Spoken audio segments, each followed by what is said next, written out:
السلام علیکم دوستوں، welcome back to another video of twins every. آج کی ویڈیو میں ہم آپ کو اپنے شیڈ ایوریز کو کلین کرنے، ان کی صفائی کرنے کے بارے میں ہم بتائیں گے۔ اب آپ کو یہ پتہ ہونا چاہیے کہ شیڈز کی صفائی بہت زیادہ ضروری ہوتی ہے۔ اگر آپ صفائی نہیں رکھیں گے تو آپ کے شیڈ میں برڈز ایک تو بیمار ہونے لگ جائیں گے، اور دوسری بات ہے بریڈ بھی نہیں آئے گی، مائٹس کا مسئلہ بہت زیادہ ہو جاتا ہے۔ اب جیسا کہ یہ ٹرے ہے، اس میں جو ہے بہت زیادہ دانہ ہو گیا تھا، تو شیڈ کی صفائی کی ضرورت تھی۔ اب آپ دیکھ سکتے ہیں یہ دانہ جو ہے بالکل سوکھا ہے، اس میں کوئی نمی نہیں ہے۔ تو اگر آپ کا شیڈ انڈور ہے اور اوپر سے پانی وغیرہ نہیں ٹپکتا، اور اس کے علاوہ جو ہے آپ کے پاٹس ایسے ہیں، تو آپ جو ہے بالکل صاف دانہ ہوتا ہے وہ آپ مرغیوں کو کھلا سکتے ہیں۔ اگر آپ کے گھر میں مرغیاں ہیں، جیسا کہ میرے گھر میں مرغیاں ہیں، تو ہم مرغیوں کو جو ہے وہ دانہ کھلا دیتے ہیں، وہ بڑے شوق سے کھاتی ہیں۔ اس کے علاوہ جو ہے آپ کے گھر اگر بجری پیرٹ ہے تو بجری پیرٹ کو بھی یہ دانہ صاف کر کے دیا جا سکتا ہے، اور یہ ہے کہ آپ کی جو بجری سے بریڈ آئے گی وہ آپ دانے میں جو ہے دانہ آپ کا پورے شیڈ کا وہاں سے آ سکتا ہے۔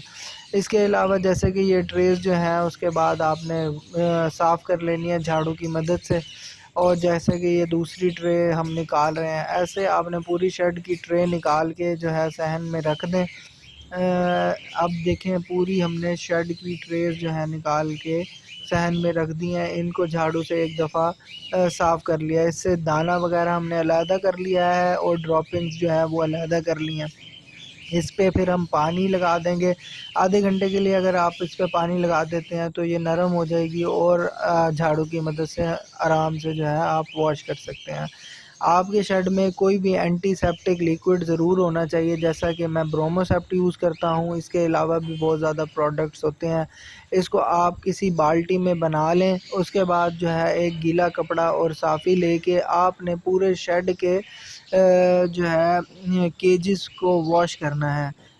یہ سجیشن میں دے رہا ہوں کہ اپنا جو ہے شیڈ ہے ایک دفعہ بریڈنگ سے پہلے آپ واش کر لیں، اس کو بالکل صاف کر لیں۔ اس سے یہ ہے کہ آپ کی بریڈ بہت اچھی آئے گی، اور برڈز کی چکس کی ایکسپائری بہت کم ہوگی۔ جیسا کہ آپ اب دیکھ رہے ہیں کہ ایک سیڈ کلینر مشین ہے، اس کے بعد آپ نے سیڈ کے پاٹس کو لے کے سیڈ کلینر مشین سے بالکل صاف کر دینا ہے۔ ایک دفعہ جب آپ یہ صاف کر لیں گے، اس کے بعد جو ہے شیڈ کو پانی کی مدد سے دھو لیں۔ یہ سارا جو ہے وہ گند جو تھا، جو چھلکے تھے سیڈ پاٹس میں، وہ ہم نے علیحدہ کر لیے ہیں سیڈ مشین سے، اور یہ بالکل جو ہے صاف سیڈز جو ہیں اب ہم پرندوں کو سرو کریں گے۔ اس کے ساتھ اپنی ویڈیو کو ختم کرتے ہیں۔ اپنا بہت زیادہ خیال رکھیے گا۔ اللہ حافظ۔ اللہ آپ کا حامی و ناصر ہو۔